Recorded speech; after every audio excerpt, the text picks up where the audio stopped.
Thanks very much. I think I saw a lot of people have questions about what you just said, Marc, so I'm back to that. So, Christine, you think I've had, I guess you said last week with all the GPP negotiators, and this is no doubt a challenging issue. Can you talk a little bit about the issues and in particular where some of the trade cases that have been mentioned by some of the others, you know, transparency, due process, non-discrimination, how you're using those in the debate about cross-border data flows? And some of us have been talking that, you know, in the trade world, there are new provisions in the WTO which prohibit local content requirements.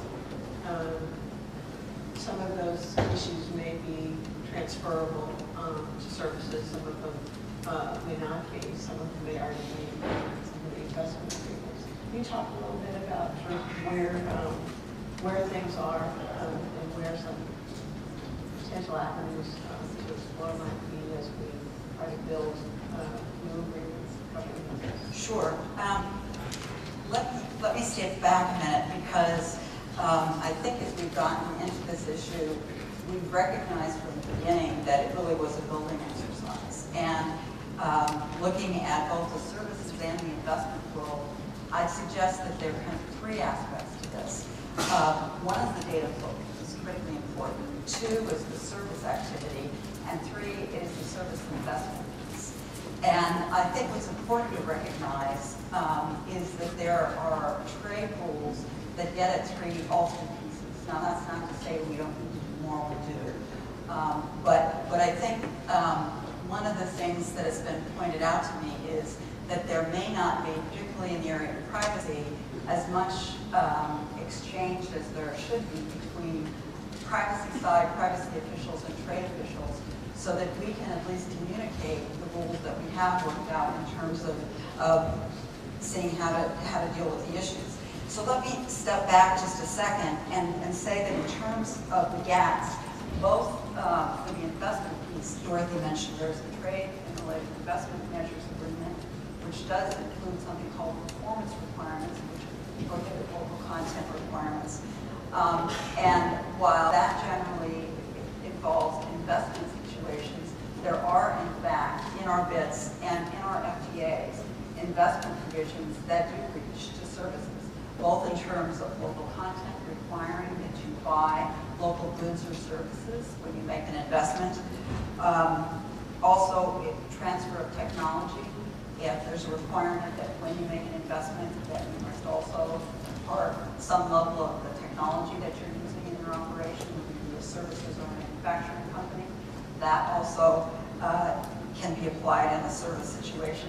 And then there's a very important provision that we included in our revised model BIT, which we think is very helpful on both the goods and services side. And that is that once you've made an investment, under our BITs, you can no longer be required to buy a certain kind of domestic technology. And so again, this may apply both to the services and investment context. So Dorothy raises a very important point, and I think it's, you know, hopefully there will be greater awareness of these existing obligations with respect to investment.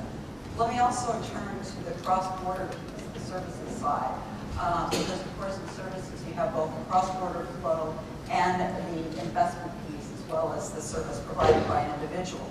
Now, with respect to the cross-border piece, it's very important that that clear way around when the original GATS rules were established and cross-border trade was disciplined.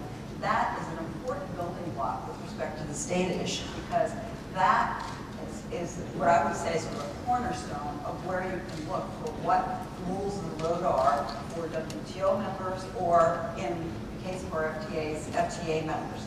And what's significant is that while I think, as everybody knows, the GATS obligations are on a positive selective list, in the FTA context, they're on a negative list.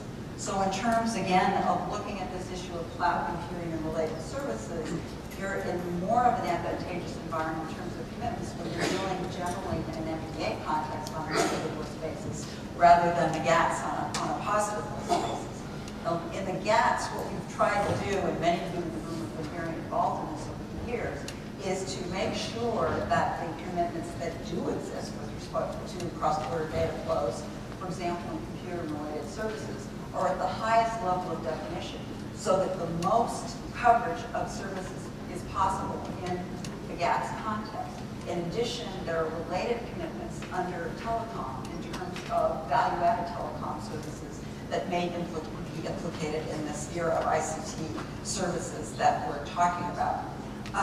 Let me also note how we tried to expand in the FTA context the basic rules that we started out with in the GATS and our FTAs.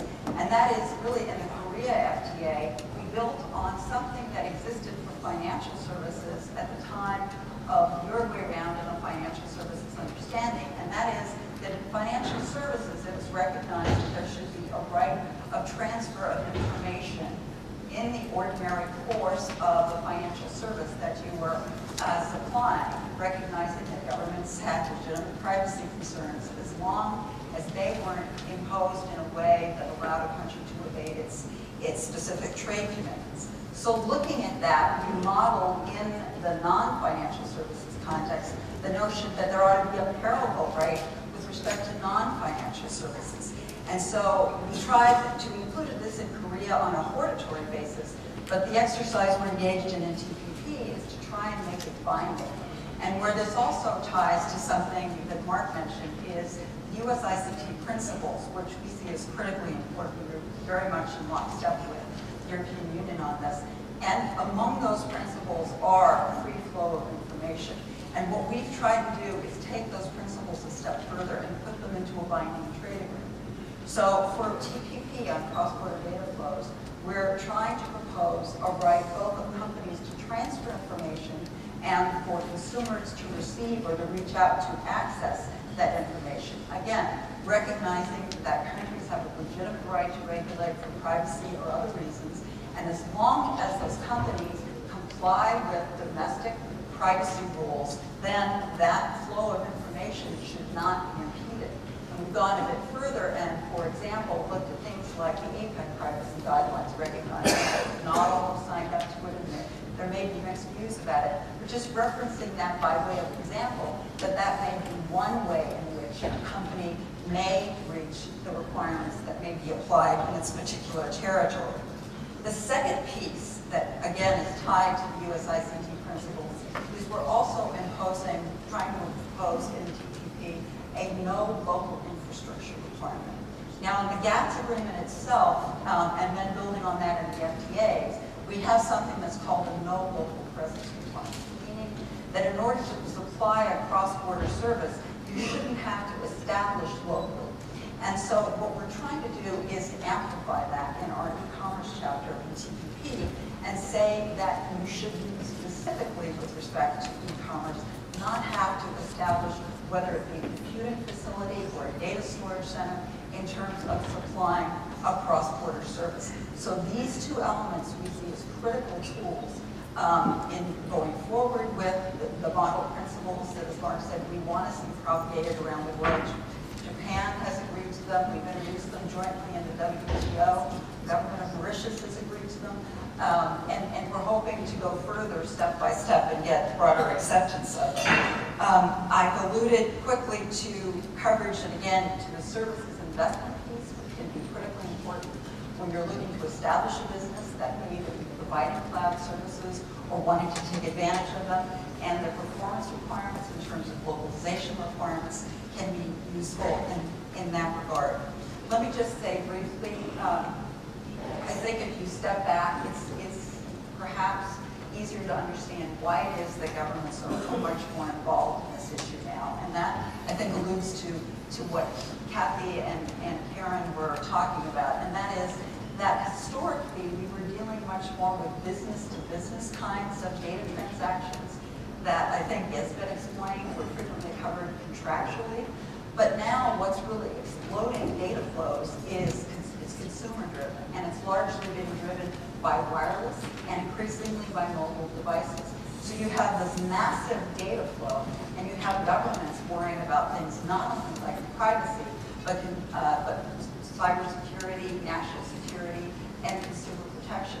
So it's much, much more difficult. And again, clearly something that governments can't just stand by and let mushroom without thinking about what kinds of mechanisms may be in control to respond. So in that regard, that's why we recognize it's so important that we be so involved in revising our trade rules to make sure that it does keep pace with technology. And the last thing I would say is in terms of Ambassador Verveer's comments, the work that he chairs with the dialogues is incredibly important in terms of a resource and a place that we look to in terms of identifying problems and also looking for his guidance and advice within those groups on how and ways in which we should be revising the trade rules.